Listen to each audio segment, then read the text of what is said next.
Hello everyone and welcome back to my channel. My name is Isaiah and I'll be your tour guide this afternoon as we discuss Inside Job, that 2021 TV show on Netflix that everyone thinks Alex Hirsch made, but actually it's been created by a woman whose name is Shion Takeuchi. I really hope I said that right. I'm so bad at pronouncing stuff.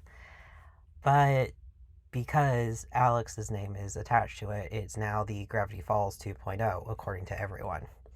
Um, I've now watched it twice, and I will say I do overall enjoy it.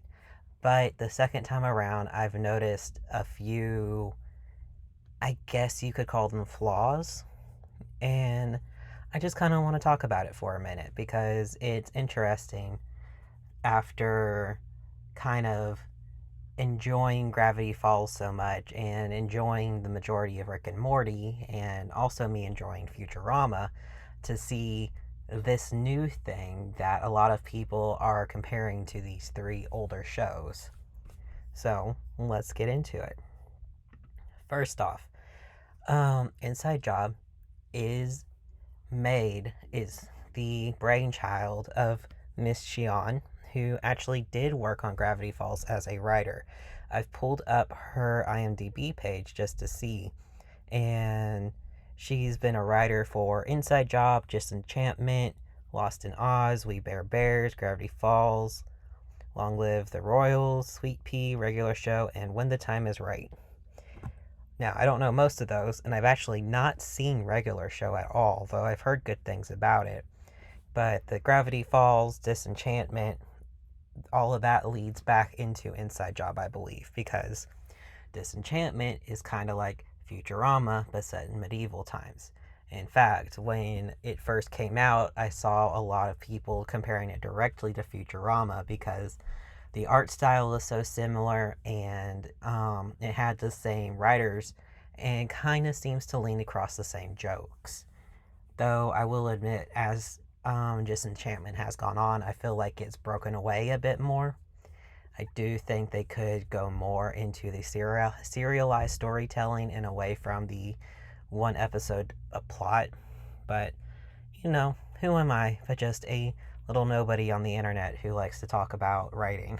Um, anyway, so happily, uh, Alex Hirsch is actually a executive producer on Inside Job, which is why probably he is credited so much, because like the moment you see the known name, that's all that people will see and all that they'll report on. I saw a few reviews being like Alex Hirsch's new show, and it's like, well, that seems a little rude to Miss Shion, right?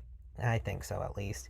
He's also credited as a writer, though when I look through the episodes list on Wikipedia, it doesn't look like he's like the lead writer on anything, so that's interesting.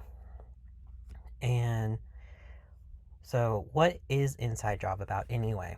So, uh, basically, it is, what if conspiracy theories were true and there is a deep state and there are people that are controlling it, and the main person we focus on is the daughter of a genius herself, and she's also constantly tired. That's pretty much it. It more specifically follows um, Reagan, who is our main character, um, Reagan Ridley. She is the daughter of one of the founders of Cognito Inc., which is the cover company for the deep state, and she has to work with her boss and her sort of team to take care of conspiracy theories, make sure that they all stay under the radar, as well as further the desires of the shadow organization, who's over her boss, and deal with her day-to-day life. Um, there are other characters. The main characters would be Reagan's father, Rand. He's very similar to Grunkle Stan in that he is clearly an intelligent alcoholic who really mostly just cares about himself. Um, if he has any tenderness to Reagan, it's buried deeply. It may be something we see come out more in the future, but he's very early seizing your Uncle Stan as well as our Rick in the alcoholic genius that doesn't really give a shit about anybody but himself. We also have Brett Hand, who is my favorite character. Then again, I have a type. He is the golden retriever boy, puppy, himbo that the world just does not deserve. He comes in as Reagan's co team leader because Reagan has communication issues and doesn't make a lot of eye contact and basically ticks all these things for social anxiety and or being on the autism spectrum. It is brought up that she may have Asperger's, which we know is an outdated label, but whatever. Um, I'll get to that in a minute. But it's brought up that she may have Asperger's and she just denies it. But it doesn't look like she's ever actually been diagnosed because she also talks about how she's not gone to therapy. So, whatever. Brett is a Yale graduate who was very proud of his role in his fraternity. It kind of centers his identity. He desires to be loved by everybody around him, and he seeks constant validation, and he's full of anxiety, and I love him. He is a golden retriever. He is one of my favorite characters. Let's see. We also have Gigi Luigi, who is a public relations officer. She apparently used to work for Kim Kardashian and Kim Jong Un, and her big thing is being able to control the media. So she can control like the actual on TV media and Twitter and just everywhere else to kind of direct the attention where she wants it to. She does not have as much fleshing out as Reagan Rand or Brett because she's more of a secondary character. There is Glenn Doffman. He is a jingoistic former military, now human mutation with a dolphin who is every boomer stereotype. He loves his country. He is quick on the trigger finger. He hates his ex-wife. All of this shit. He's got the worst personality. And also, this is the first time that I recognize Joe DiMaggio's voice. Or, wait, he's voiced by John DiMaggio. Is it John and not Joe? Why am I feeling like I am losing my mind? No, John DiMaggio. Okay, I feel better. Because he's also in John, not Joe DiMaggio. I don't know why I thought it was Joe. But he's Bender, he's Jake, he's King Zog, he is all of these things. He's Dr. Draken, but this may be the first time I didn't immediately recognize his voice because Mr. DiMaggio has a very specific sounding voice. And after I watched Futurama and I started watching Adventure Time, I recognized it immediately. And then I watched Disenchantment and I recognized it again. And it's like, oh, this time it took me a couple of minutes. But it's not, I'm not being anything negative on him. He's a very skilled voice actor and I enjoy his work immensely. And I enjoy his work as Glenn, our super soldier dolphin man.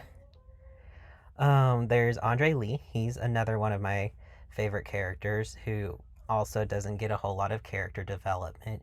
He is the scientist who can make all sorts of things to kill or cure you, and he's also constantly high. And then there's Magic Mike, who is a psionic mushroom from Hollow Earth, because the world is not flat, but it is hollow.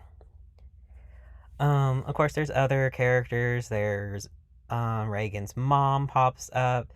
There is Grassy Knoll, who is voiced by Alex Hirsch, and you can tell that because he also sounds like Fiddleford McGuffin from Gravity Falls.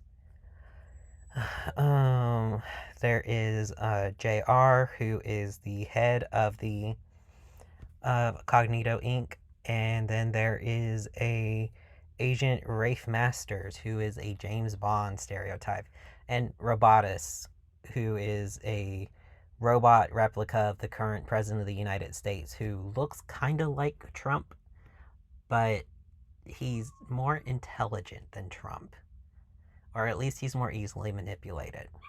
I don't know. Anyway, so those are the characters, and like I said, we mostly focus on Reagan, and it becomes pretty obvious that she has daddy issues because starting in the very first episode, it opens with Rand yelling at the White House, telling people about all these conspiracy theories, and she comes and collects him and immediately starts chewing him out for almost revealing the truth to people. And honestly, after that opening, things become a little bit predictable. I don't know what's up with TV shows and adult animated cartoons, but the first two episodes, especially episode 2, tend to be pretty lackluster, in my opinion. And from here on out, I'm going to be going into spoilers. So if you don't want spoilers, don't listen. Goodbye. Subscribe. Tell me what you like or didn't like about Inside Job once you do see it.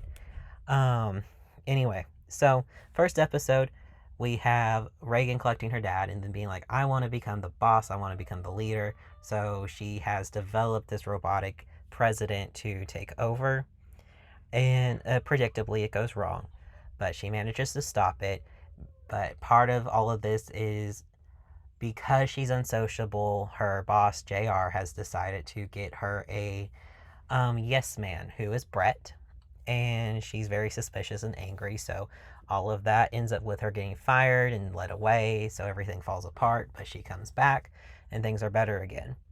Going on to episode 2, which, like I just said, I feel like is the least interesting, and it is called Clone Gunman, and it is essentially because Cognito Inc. is suddenly out of money.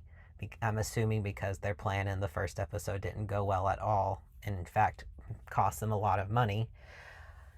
Reagan and Brett have to choose to fire someone. And I do love the fact that this episode highlights the fact that Brett has a lot of anxiety to the point where the idea of firing someone or telling lies makes him throw up. And the fact that Reagan starts milking her power as her coworkers don't want to be fired to get a positive validation makes him extra anxious. So, but the main plot ends up with JFK. She ends up choosing to fire someone who is beloved by the entire the entire company, and ends up with, okay, well, to make him keep his job, we're going to have him kill another JFK, a clone. But that gets out of hand, and there's the gross flesh monsters that we've seen in Rick and Morty before. People really like paying homage to that style of work, which for some reason I can't remember what it's called. You would think I could because I remember the episode of Rick and Morty that pays homage, but people really like to pay homage to that practical effect artist. And I don't blame him. It's really good. I'm pretty sure he did stuff like in The Thing and things. So, episode 3 is where we first hear about Reagan potentially being autistic because her parents had divorced a while ago. She's helping move the last things out from her dad. Dad living with her mom, and her mom wrote a erotic romance novel that includes the daughter of the protagonist, having Asperger's. This is also the reptilian episode, and it also deals with the fact that Reagan has trauma from her father for never loving her or showing her affection. Instead, he built her a robot bear, which is the Chekhov's gun for the show, for the season. And this is where the daddy issues start, and it gets more blatant And it was okay in this episode. I was fine with it, but it felt pretty predictable that all of this was because her father didn't hug her. And I kind of wish that instead of it being this big revelation to Reagan, she's like, no, I know why I'm fucked up. This is why therapy doesn't work on me. But okay, we are going along with it to Sex Machina, which is the next episode. And it is Reagan being told that everyone's betting on her dating life. And she ends up getting her robotus, who is the AI from the first episode, to help her find someone that she could date safely. But then she builds a robot, and yeah, that's very predictable. The robot ends up making her as a clone, but with 100% self confidence, which was pretty cool. Hearing her mention that her with self confidence would be too powerful, I actually greatly enjoyed that. And I think Briar got a chuckle too, because we're both like, if we weren't so mentally and physically ill, with Briar physically ill, me more mentally, um, we would be unstoppable. So that was fun. And also it was fun because the potential boyfriend, Brian, was voiced by Chidi. So I'm just sitting here like, oh, I love Chidi. He's such a good voice actor. And it was a okay episode. Pretty predictable though. Though I did enjoy the fact that Brian chose not to try and date her. So that was a one off. The Breakfast Club is potentially my least favorite and possibly holds the most issues that I have with this type of TV show. And honestly, maybe the only drawback that I have to Gravity Falls too, because in my opinion, Gravity Falls is about as perfect a TV show as you can get. The Breakfast Club is 80s callback, and it doubly doesn't make sense to me because, sure, Glenn, our dolphin man, is old enough, he's a boomer, so he would have remembered the 80s and probably remembered it fondly. But our other characters that go, I mean, Magic Mike is a mushroom. Who knows how old he actually is, but he came from Hollow Earth, so he probably doesn't have any relation to the 80s. And our other characters, like Reagan was born in the 90s. She's a couple of years older than me, and I was born in 93. So she'd arguably be born either the super late 80s when it doesn't even matter anymore, or 91 because she says she's 30. And everyone else is around her age or a little bit younger, so they all would have been born in the 90s too, especially Brett, who's the one who's most nostalgic for the 80s. But the entire reason he's nostalgic is because he used to watch this old TV show with that had a very close together family, and he's from a wealthy family that didn't give a shit about him. So you see very clearly where his need to be part of things and need to please everyone about around him comes into play. Um, I mean, it got mentioned a bit in Blue Bloods too, the reptilian episode, but this is where it truly dissects it. So the plot of this is there is a little town that kind of is stuck forever in the 80s. So Cognito Inc. ends up dropping off all of their old 80s junk they can't safely sell in today's market there. Brett gets really excited because he's nostalgic for the 80s even though he wasn't even born, and that's explicitly called out by other people that weren't born in the 80s and didn't live through it. And he's like, no, but I love it. It's going to be great. Magic Mike ends up falling out of the plane because he's an idiot. And so they all have to sneak into this 80s world. And there's like Stranger Things references. There are references to other classics like Ghostbusters or E.T., stuff like that. And it's all very referential, and that's great unless you are like Reagan, who doesn't actually understand this stuff because Reagan wasn't allowed to watch TV as a kid. So, cool. I actually related to Reagan, but in the end, she ended up having to basically binge watch all this 80s stuff to try and understand it. And then goes all pro 80s with Brett and saves the day. And that's where it kind of loses me because they're trying to make a commentary about nostalgia, but then they dive into it with Reagan.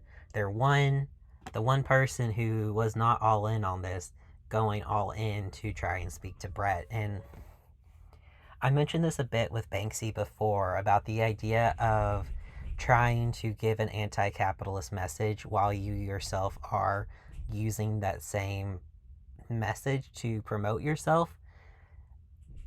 It's hypocritical, and it's even easier to try and sidestep the obvious issue of, well, you you are criticizing society, but you are a part of society. Well, yeah, I have to live to eat, so okay. But this is a TV show. Reagan doesn't have to conform to this society to be part of things. So it really loses the ball there, as much as I love Brett. And I loved the getup that Reagan ends up wearing in it.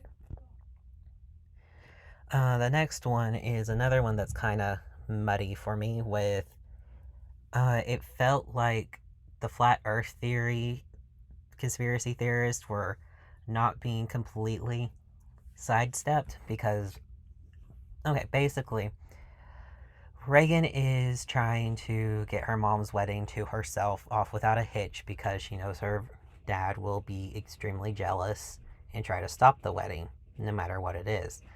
And after all of this is over, she just wants to go to Bora Bora and have a vacation. Understandable. Um, Meantime, her dad has been working with the flat Earth conspiracists, kind of making them believe in it as a sort of bet that he had with JR, the boss of Cognito Inc., that kicked him out. Um, well, Rand finds out about the wedding and uses a conspiracy theorist to go there, and like it's weird. They weirdly like validate the conspiracy theorists while still kind of making fun of them, and it all together wasn't that strong of an episode. It got even worse because of Andre, who I haven't really talked about much. I will say in the 80s episode, it was actually pretty nice that he would point out the fact that everyone was being super racist because he got hit on by some white women and they were like, "You're pretty hot for an Oriental." And he's like, "Okay," trying to decide if you're sexy enough to get away with that or not, which worked a lot better for me than Gigi talking about all the white people hugging and stuff. And it was just because Andre was part of the hug, and Reagan is part Asian. Don't know what sort of Asian. I'm assuming Japanese because of Tomiko, her mother's name. But yeah, so that was interesting. But then they completely undo all of that because Andre's drugs get knocked overboard, and so he has to be sober. And sure, I'm fine with the anxiety and stuff, but the addition of verbal tics and OCD done in these very stereotypical ways kind of made me less fond of this episode overall. And but it does lead directly into the next episode, which is Reagan having to deal with Rafe Masters because the yacht that the wedding was on sunk, and they were saved by Rafe Masters, the Secret Service agent from the James Bond. And this honestly isn't another very good one because Reagan has dated in the past, and she has always ended up feeling like the bad guy when she broke it off. So instead of breaking it off with Rafe, she gets cold feet and is talked into ghosting him instead, essentially faking her own death and deciding to stay in hiding until he leaves to go back to England. Well, he doesn't because he's an idiot Secret Service agent who is also incredibly sexist, and he stays to try and figure out what happened. And because everyone was involved with the ghosting, he suspects them because he's an idiot, but he's still in the Secret Service, so of course he suspects them. And it leads just to a moment of Reagan being like, "Nope, I have to be honest. We need to have an honest conversation." because at the very end she ends up dressing up just like the guy, the Wraith Master's arch nemesis. The arch nemesis comes back. They are very obviously into each other. They have a sort of masochist, sadist sort of relationship, which is cool.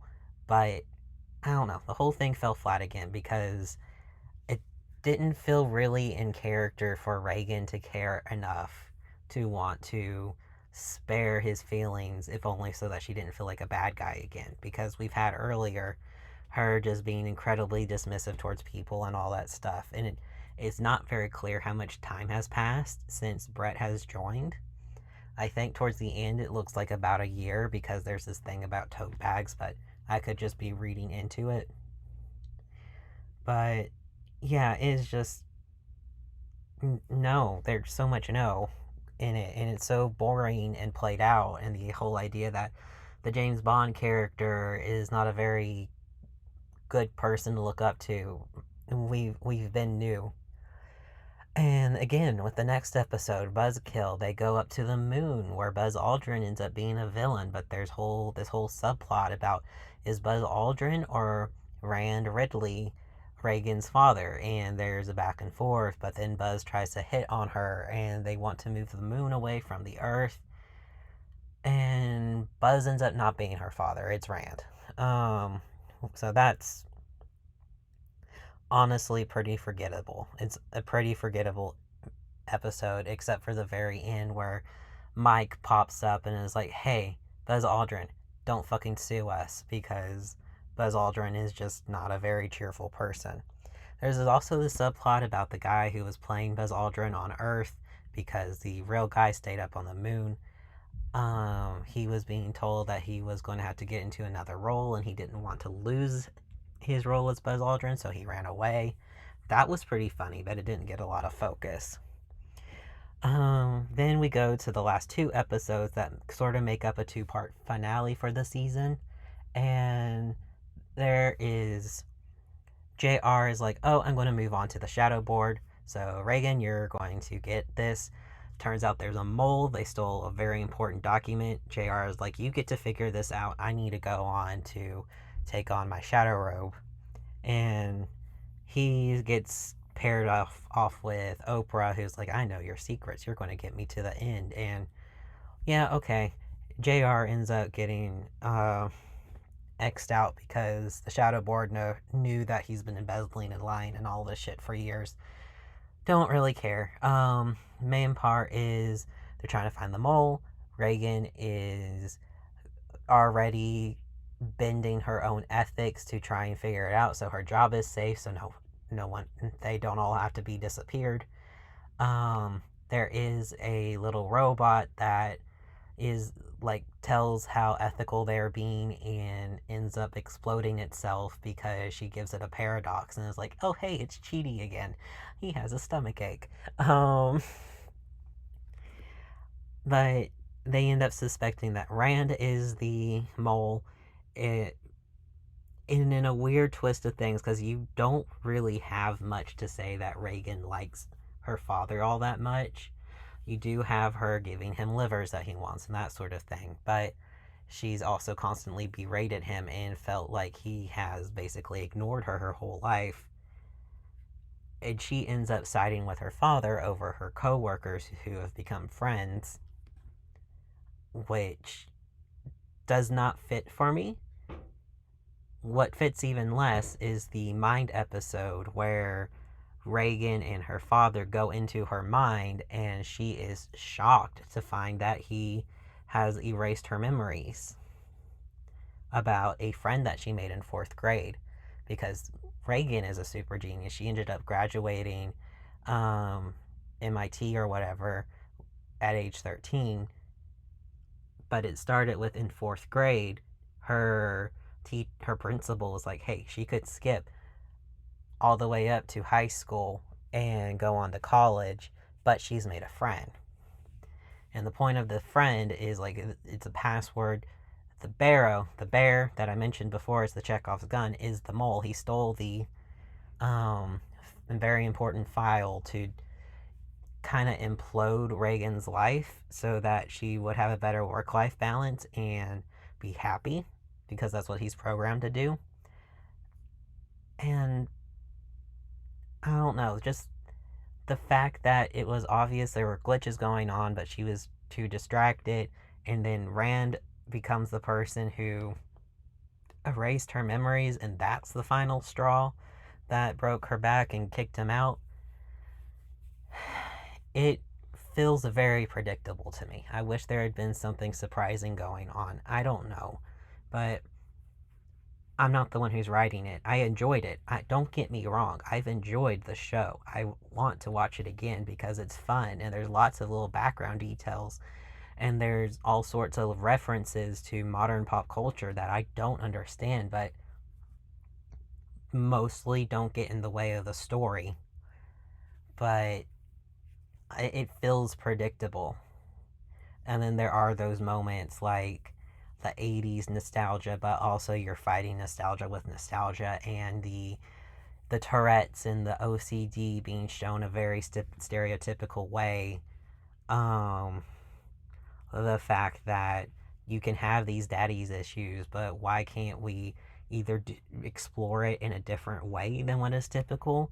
Like that part feels very Gravity Falls esque, even down to the fact that they went into her mind felt Gravity Falls esque.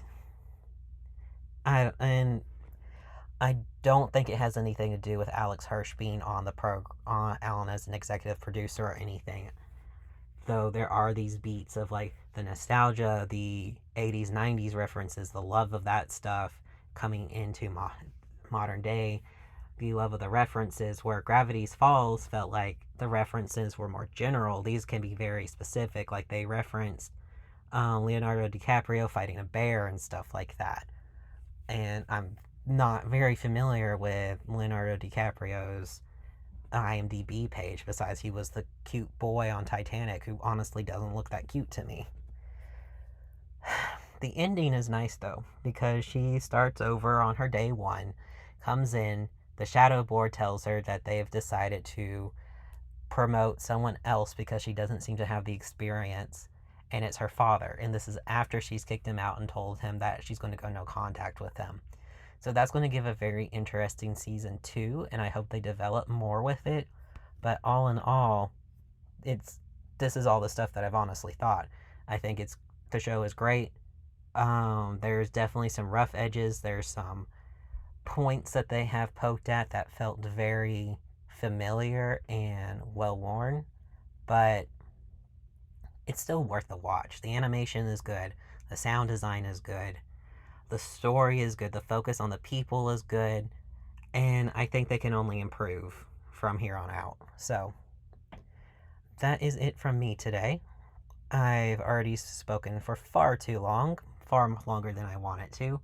But if you've managed to come this far and you didn't click off because of spoilers, I really appreciate it. I would hope that you'd like and subscribe because I love to talk about things like TV shows and movies that I'm watching, as well as my day-to-day life and other things that just strike my fancy. So I hope you all have a good day. Stay hydrated. I want to go get a drink myself, and I'll see y'all tomorrow. Bye.